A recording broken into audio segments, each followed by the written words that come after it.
We are not lost. We have a sense of direction, and it's here. And if we connect the here with the here, the heart with the mind, we will know where to go. Hey everyone, welcome back to the You versus You podcast, where I talk with members of the Council for Human Development about how we can expand our minds and recode reality. Today I'm here with Laura and Anna, two trainers from the Council, and we're going to talk about how we can co-create a better world. So Anna, I'm curious, why do you think it's so important to work together and one can't work alone to make a world a better place? Thank you very much, Agnes, for that question, and also for the opportunity to be here today. I think when we go back to our childhood, when we are trying out things, we always asked other people, for their experience and for their idea. But when we grow up, we become those people who always try to fight their way, especially due to school, when there's the competition starts, and you always get kind of compared to other people, what they're doing, if they're better or if they're not better, and if you can be better. So with that competition, you kind of get into that position where you feel like you have to fight your way by yourself. But it's like it's kind of like when you're only looking through your glasses and you can only see one view. The moment you can, basically when you're standing on a terrace and you're looking down on the streets or on a lake or whatever, you have your perspective. But all the other people who would stand next to you, they have a different perspective and you can see more things. And it's kind of the same when you start co-creating with other people. Everyone has other ideas, everyone sees other things. And it's the combination of all those that makes it bigger and also support the good cause. And don't you think that some people have just a very special perspective, as we also see with, entrepreneurs like Elon Musk, for example, where he, has a big vision and is able to basically take everyone on board. So why do you still think, we need to be in a collective, or how do you see that? I guess everyone has a special perspective, but that's also what makes it unique at one point, but also something bigger when you get other perspectives on it. Because it's, I just read something the other day, I can't remember who said it, but I saw it many times, that especially famous people say they would not be there if there wouldn't have been other people, not just supporters, but also, there's one side where you have people who care about you and who support you, but it's also those people who help you with your vision. And I'm sure even Elon Musk would be able to name at least 2 or 3 people who helped him on his way. And it's about those people who help you on your way, but you're also helping them at the same time. And that's what co-creation is. So why did you personally decide that this is something that's important? To co-create, you mean? Yes. Or to work with other people? To work with other people on, creating a better world. I think it's because like many people out there, probably, I saw both sides in my past. I know the side when you work with people, and also when you're kind of stuck alone, or people just give you something and they want you to do it. And it's way more fun to work with other people and to get more ideas. And it's also, at least for me, and I think for many people out there too, it's way more productive and it gets you further than when you're just by yourself. And Laura, what about you? What are your thoughts? What do you think is currently wrong with our thinking that we need to change in order to have a better world? Thanks, Agnes. Well, apart from that, what Anna said, what is currently wrong, what we have to change, everything. We have to stop thinking in the old ways. We have to stop searching for a way out of our current situation by using an old approach. We have to stop thinking we have to achieve something for ourselves. We have to stop to think that there is a way that will help us on our own, because there's not. The only way that will help us all together is something that we co-create, that we do together. And this is a very different kind of thinking. It's not the what can I do, but what can we do together by each of us using our unique and special ways and talents, or whatever you want to call it. Different skills brought together can create more than the individual. The sum is always greater.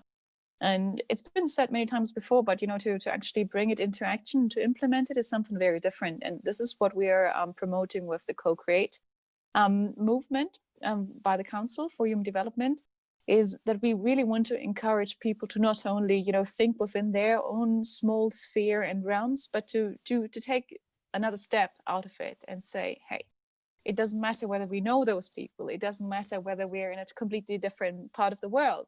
What matters is that there's a certain vision, that there's a drive, that the old ways need to die, and there is no curing them. There is no cure to this pandemic. There is none.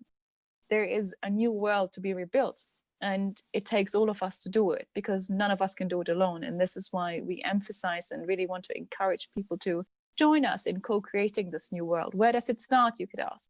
It starts with just implementing this one thought into action, by being part of what we do, by talking to each other. It's not sitting there and going on the internet and looking at this group does this group does this. There are 1,000 movements. But what we want to do is to get you talking, to speak with you, to hear your ideas and bring them on a table and bring them together, and then pass them on to someone else. Because this is how you really create, by enabling someone else to create themselves. So you mentioned that the old ways, need to go. Can you be a little bit more specific on what ways you especially mean? Sure. It means, to me personally, as Anna pointed out very correctly, everyone has their very own perspective on seeing things, on describing a way or a pattern. But so all of us have our own patterns, our own, ways of thinking. And when I mean the old ways have to die, it means it's kind of, you have to erase the table in front of you. It needs to be blank. Yeah. And how could you do it? I mean, you just let go. And when you try to do something, no matter what it is, one approach could be to do it the complete different way than you would have done it before, because that makes sure it's not in the old ways. You could argue, well, there's many things that went pretty well for me when I did it the way I did it before, so why should I change it?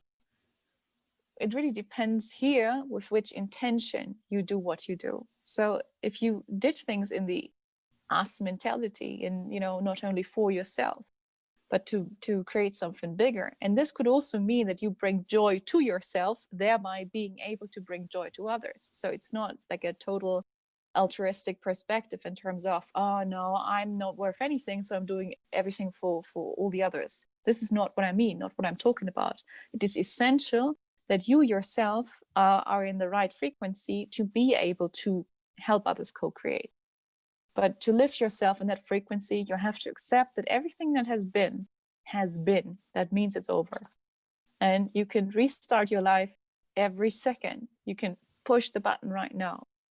And what that means to you personally, I don't know. It means something different to every person in the world. It could mean to let go of a not very good relationship, to finally move out of your home, to maybe move into a completely different part of the world, to kiss a person you've always wanted to kiss, to write a letter you always wanted to write, to sing a song that you never thought you could sing by just doing it.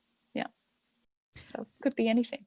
So Anna, for example, what is your vision of a better future? Well, I think one of the things that probably everyone noticed this year was that quite a lot of things changed kind of all of a sudden. Like when we look back a year ago, no one would have expected that 2020 would be a year like this.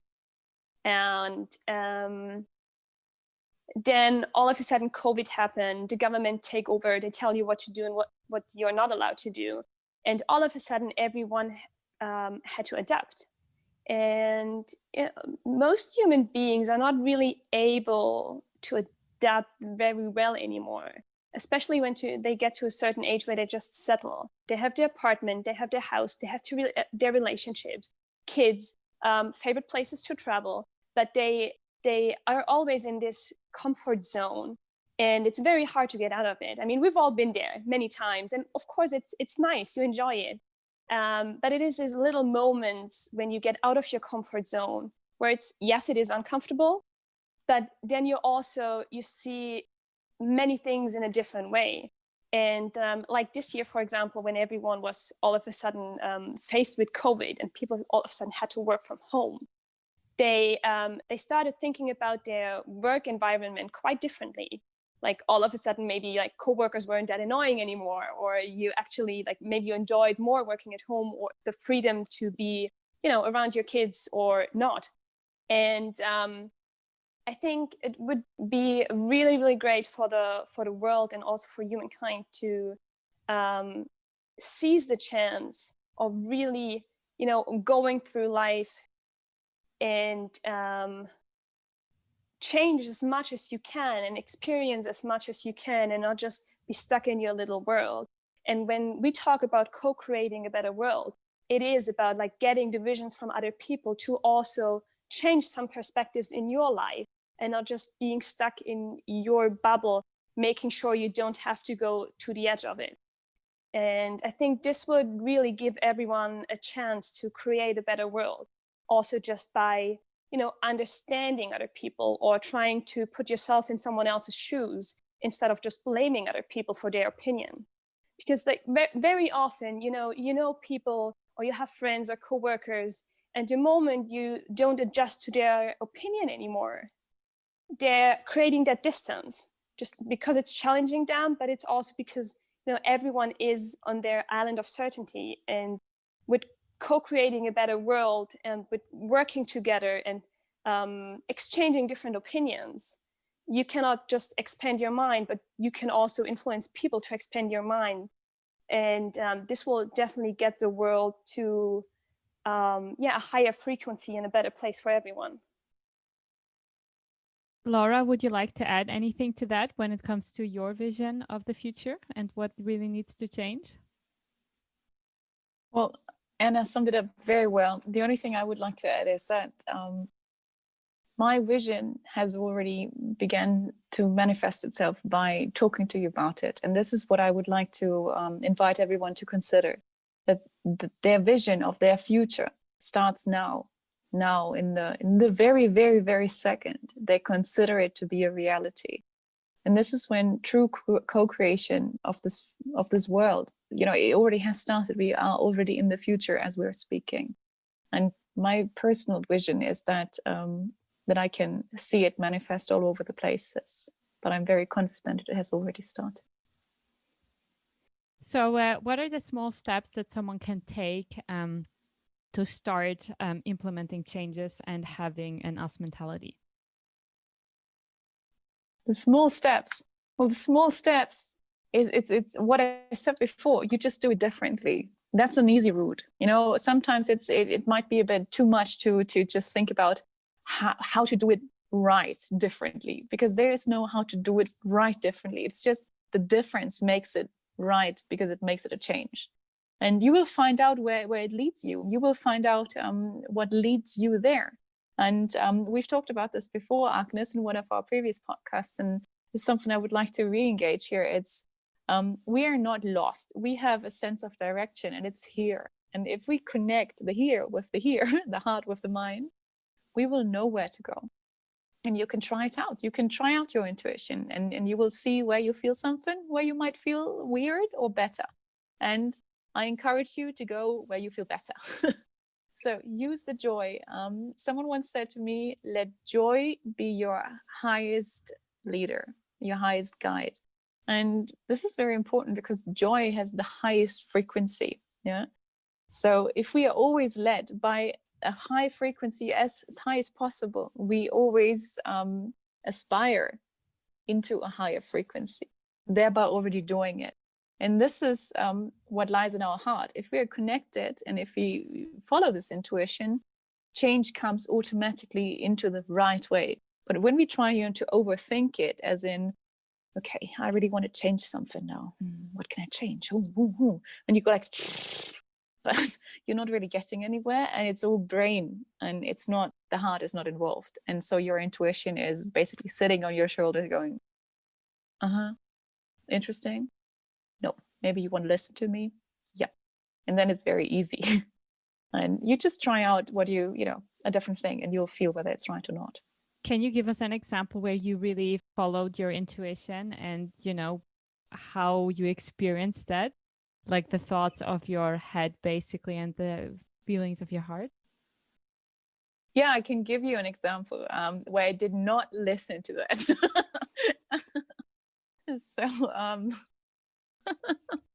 I made an investment last year, and I knew just one day I knew with everything, get out of it in March. You have to get out in March, latest April. In May it's over. And I was like, yeah, I should listen to this. Definitely. But things went well, and I'm like, yeah, what? So many things happened. The council happened. So it was May when I got a letter. Not such a good one. Informing me about a certain thing that happened in that company. Well, let me say it this way. If I had listened to my intuition, I would be in a much better position right now. Okay, thanks so much for sharing that. And Anna, do you also have maybe an example about following your intuition? Yeah, I guess it's also just like Laura's example right now. It's more the examples where you did not follow your intuition, and afterwards you're just like, I knew it, I should have listened to it, and now that's the lesson you learn.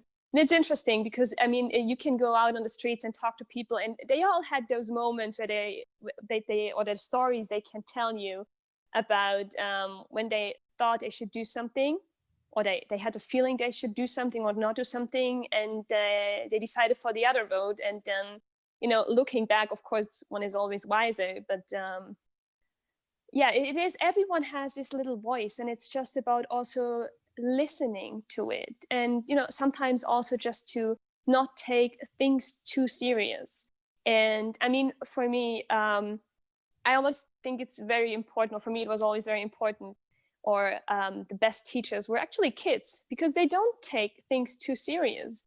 And it's interesting to watch them or to listen to them, because yeah, you can learn a lot from them, because they're not so very much in their head. They're more in their heart or all over the place, but they're not thinking things through. And I know some grown-ups might argue that they are just not educated well enough. But what does education really mean? If you feel something and your intuition will be right on it, and they just do. Do you want to add something to that still, Laura? No, basically, intuition works in the greater picture. It's sometimes the little things, the little ticks it gives you to go into the right direction, even if it's just, you have the feeling you're at a traffic light and something in you just says, turn right, not left today. And sometimes I just followed those feelings. And it was incredible. For example, I found whether it was just a nice store that sold something very particular that I then immediately knew I would want to give to a certain person, or that had a sentence written on the door that changed my entire day. And by that sentence having changed my thinking on that very day, my actions changed on the following day. And the whole chain of action brought me where I'm sitting here. Yeah. So very easy example where this was very clear for me. When I visited Zurich the first time to meet the people of the council, I walked past by a little sign that says, "This is the place you need to live." It just said it. It was an advertisement for something, but it was highlighted just for me personally, and it was like, bam. And I knew this was a sign that said, yes, it's the right thing to do. And those little things, they can mean a change in your life to the greater good. But it's the little things it starts with. And this is why it's so important to be aware, to be aware that there is more, and that there is a lot more that you might not know, because you can You cannot expect the unexpected. And it is the unexpected that will change everything. And why do you think we need change so urgently right now? Do you need an answer to this question? I'll try. We need change because it's due. It's due. People are ready for it. The old ways are not working anymore. We can see this not only in the systems, we can see it with people. People's minds are full of toxic stress. Their bodies are sick. We have an incredible number of unhealthy ways of living. And I'm not only talking physically here, it's also psychologically. We are as far away as we could potentially be from our true potential. And this is not what we're here for.